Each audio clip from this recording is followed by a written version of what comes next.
দেশের জনগণ ঐক্যবদ্ধ থাকতে পারে না, সে দেশের মানুষ মাথা সোজা করে সম্মানের সাথে বিশ্বের দরবারে দাঁড়াতেও পারে না। স্বাধীনতার 54 বছর গেল, আর কত বছর এরকম আমাদেরকে টুকরা টুকরা করে রাখা হবে? আমাদের স্পষ্ট ঘোষণা, আমরা কোনো মেজরিটি এবং মাইনরিটি মানি না, আমরা সবাই মিলে ইউনিটি, একটাই জাতি আমরা।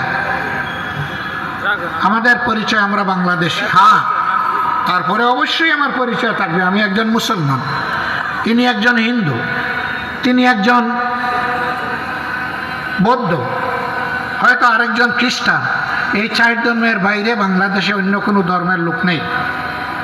কিছু লোক থাকতে পারে যারা কোনো ধর্মেই বিশ্বাস করেন, তাদেরকে মানুষ এইথিস্ট বা নাস্তিক হিসাবে চেনে। যাই হোক, আমরা সবাইকে নিয়ে চলার পক্ষে, কিন্তু এটাও সত্য যে কেউ যেন কারো ধর্মীয় আবেগে খুচাখুচি না করেন, সুড়সুড়ি না দেন।